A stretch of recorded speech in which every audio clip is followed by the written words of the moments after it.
জি, অনেক ধন্যবাদ সম্মানিত ভাই আপনাকে। জি মোহতারাম, আমরা জি, আমরা একটা হাদিস আমাদের দুর্ভাগ্য যে আমরা আমাদের ইসলামকে উপর থেকে নেয়নি। কোরআন কারিমে যে কথা কোথাও নেই, এই যে বিশাল হাদিস ভান্ডার, সেহা সিত্তা সহ মুসনাদ আহমদের 50,000 হাদিসের ভান্ডারে যে হাদিস কোথাও নেই, যে হাদিস কোনো গ্রন্থে পাওয়া যায় না, কোনো কেতাবে পাওয়া যায় না, সেইগুলোই আমরা এমনভাবে বলি যেটা দিনের ভিত্তি হয়ে গিয়েছে।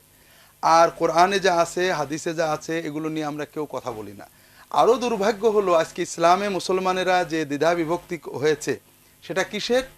কোথাও লাউলাকা নিয়ে, কোথাও নূর নিয়ে, কিন্তু ফরজ ওয়াজিব নিয়ে ওজনে কম দেওয়া হচ্ছে, জুলুম করা হচ্ছে, অন্যায় বিচার করা হচ্ছে, স্ত্রীর অধিকার নষ্ট করা হচ্ছে, প্রতিবেশীর অধিকার নষ্ট করা হচ্ছে, সরকারি সম্পত্তি নষ্ট করা হচ্ছে। এ নিয়ে আমরা, এগুলো যে দিন, এটা আমাদের উম্মত বোঝে না এখন। আমরা বিভিন্নভাবে জনগণের ভিতরে যখন বলি যে এই স্ত্রীর মোহর না দিলে আপনার এটা কঠিন অন্যায়, বোনের সম্পত্তি দেওয়া হয়নি, বাপ মারা গেছে, জীবন চলে গেছে, সম্পত্তি বোনেরা পায়নি, এতিম ভাইদের সম্পত্তি নষ্ট করা লক্ষ হচ্ছে, লক্ষ আছে এরকম। লক্ষ লক্ষ তারা দিনদারি এবং এইগুলো নিয়ে আমরা মোটেই কথা বলি না। যেখানে কোরআন কারিমের 2-5টা পৃষ্ঠা উল্টালেই আমরা দেখতে পাই বান্দার হকের কথা, কোথাও পড়শির হকের কথা, কোথাও ওজন ঠিক মতো দেওয়ার কথা, পিতামাতার অধিকারের কথা, ন্যায় বিচার করার কথা, গীবত না করার কথা, মানুষের বিরুদ্ধে আন্দাজে কথা না বলার সুদ কথা, না খাওয়ার কথা, সুদ না খাওয়ার ঘুষ না কথা, খাওয়ার ওজনে কথা। কম না দেওয়ার। আমরা কোরআনের এমন কোনো পারা নেই যেখানে এই ধরনের আলোচনা নেই। অথচ আমাদের সারা বছরের যত আওয়াজ আছে, আলোচনা আছে, খুতবা আছে, এবং আমাদের যত মতভেদ আছে, কোথাও এখানে নেই। এইগুলো নিয়ে আমাদের মুসলমানদের ভিতরে ওই লোকটা অন্যায় বিচার করে, পিতামাতার সাথে খারাপ ব্যবহার করে, কাজে ওই লোকটা আমার বাইরের দল, এটা আমরা চিন্তা করি না। কিন্তু ওই লোকটা নূর বলেছে না বলেনি, এটা নিয়ে ঝগড়া করি। আর দুর্ভাগ্য অথবা সৌভাগ্য, আল্লাহ ভালো জানেন, যে এই নূর এবং আল্লাহ রসুল না হলে সৃষ্টি, এই কথাগুলো আমাদের সুপরিচিত কোনো হাদিসের গ্রন্থ নেই। যেটা আছে আমি আপনাদের বলবো, লাউলা কালামা খালাকতুল আফলাক, আপনি না হলে এই বিশ্ব সৃষ্টি করতাম না। এই মর্মে যে কথাটা প্রচলিত, এই কথাটা প্রথম কথা ভিত্তিহীন, সনদবিহীন কথা। বিশ্বের সকল মুহাদ্দিস একমত যে এই কথা কোনো সনদে, কোনো গ্রন্থে বর্ণিত নেই। যারা এগুলো বলেছেন সব মুহাদ্দিসই বলেছেন। আমাদের দেশের অনেকেরই পরিচিত, যেহেতু বাঙালি আলেমদের ভিতরে বলি, ফুরফুরার পীর আবু বকর সিদ্দিকী, ফুরফুরার পীর আবু জাফর সিদ্দিকী, তাদের লেখা বইয়ে আল্লামা রুহুল আমিন লিখেছেন, আশরাফ আলী থানভী লিখেছেন, মোল্লা আলী কারি লিখেছেন, আব্দুল হাই লাকনবী লিখেছেন, সুয়ুতি লিখেছেন, রাহিমাহুমুল্লাহ আজমাইন। এরা সবাই লিখেছেন যে লাউলা কালামা খালাকতুল আফলাক, আপনি না হলে বিশ্ব সৃষ্টি করতাম না। এই কথাটা ভিত্তিহীন মিথ্যা কথা। এটা রাসূলুল্লাহ সাল্লাল্লাহু আলাইহি ওয়াসাল্লামের কোনো সহিহ জয়ীফ জাল কোনো সনদে বর্ণিত হয়নি। তবে এই অর্থে আরও কিছু কথা, কাছাকাছি কথা, অত্যন্ত দুর্বল অথবা কাছাকাছি জাল সনদে বর্ণিত হয়েছে। কাজেই এই জাল বা সম্পূর্ণ ভিত্তিহীন 50,000 হাদিসের যে সংকলন, তার ভিতরে নেই, বিশ্বের কোনো প্রচলিত হাদিস গ্রন্থে পাওয়া যায় না। এগুলো নিয়ে আমরা সারাদিন বিতর্কে লিপ্ত হচ্ছি। দ্বিতীয় কথা, আল্লাহ কোরআন কারিমে বলেছেন, অমা আরসালনাকা ইল্লা রাহমাতাল লিল আলামিন, আমি আপনাকে প্রেরণ করেছি বিশ্ব মহাবিশ্বের জন্য রহমত স্বরূপ।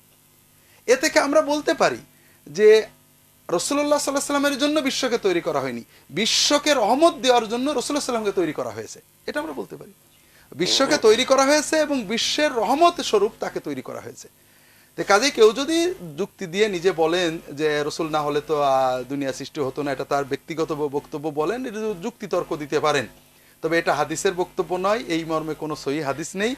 আর এর দ্বারা তো আমাদের বড় অবাক লাগে, রসুল সাল্লাল্লাহু আলাইহি ওয়াসাল্লামের ফজিলত, মর্যাদায় কোরআন রয়েছে, হাজার হাজার হাদিস রয়েছে, সেগুলো কোনোটা আমাদের জান ভরে না।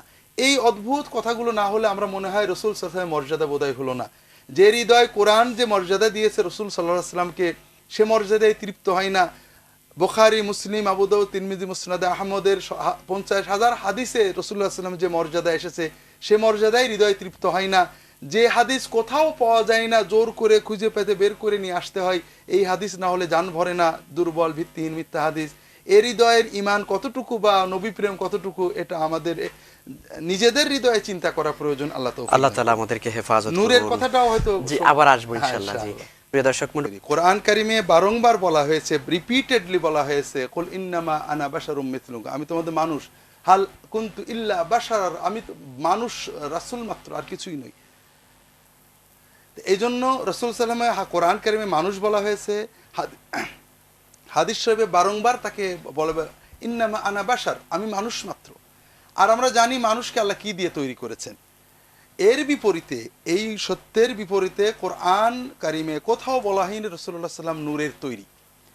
আল্লাহ তাআলা কোরআন কারিমে কোরআনকে বারবার নূর বলেছেন। একটা আয়াতে আল্লাহ বলেছেন লাকাদ জাআকুম মিনাল্লাহি নূরুন ওয়া কিতাবুম মুবিন, তোমাদের কাছে আল্লাহর পক্ষ থেকে নূর এবং কিতাবে মুবিন এসেছে।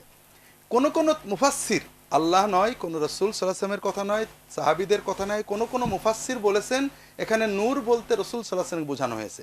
এটা খুব স্বাভাবিক কথা। রাসূল সাল্লাল্লাহু আলাইহি ওয়াসাল্লামকে নূর বলা বা কোরআনকে নূর বলা খুবই স্বাভাবিক, তাদের আলোই তো আমরা আলোকিত। কিন্তু কেউ যদি কোরআনকে নূরের তৈরি বলে সে ঈমান হারা হবে। আমরা যারা আলেমরা জানেন কোরআনকে যদি কেউ মাখলুক বলে তাহলে ঈমান হারা হয়ে যায়। ঠিক তেমনই রাসূল সাল্লাল্লাহু আলাইহি ওয়াসাল্লাম নূরের তৈরি, এটা কোথাও কোরআনে হাদিসেও নেই। আমাদের সমাজে যে সকল হাদিস বলা হয় রাসূলুল্লাহ সাল্লাল্লাহু আলাইহি ওয়াসাল্লাম তারকা ছিলেন চতুর্থ আসমানে ৭০,০০০ বছর, সম্পূর্ণ বানোয়াট জাল কথা। আপনি না প্রথম আল্লাহ আমার নূর তৈরি করেছেন, এটাও বানোয়াট জাল কথা। বিশ্বের কোনো প্রসিদ্ধ হাদিস গ্রন্থে নেই, কিছু জাল গ্রন্থ ছাড়া। তো এইরকম এই জাতীয় হাদিসগুলো জাল।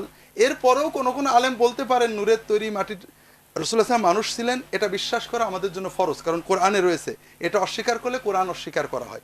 পাশাপাশি কেউ যদি বলে তার ভিতরে নূর ছিল, এটা ব্যক্তিগত অভিমত হতে পারে, কিন্তু এটা কোনো ঈমানের বিষয় নয়।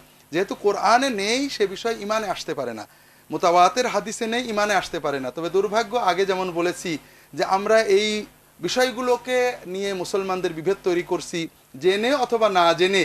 ইসলামের যারা শত্রু, মুসলমানদেরকে যারা পশ্চাৎপদে নিতে চান, যারা মুসলমান সমাজে ন্যায় বিচার চান না, মুসলমানদের শিক্ষা চান না, মুসলমানরা আত্মকলহে নিমগ্ন হন চান, জেনে অথবা না জেনে আমরা তাদেরকে সহায়তা করছি। এর বদলে যদি আমরা কোরআনের দাওয়াতটা দিতাম, মানুষের অধিকারের কথা, সময়ের ব্যবহারের কথা, ইবাদতের কথা, তাহলে আমরা অনেক ভালো করতে পারতাম।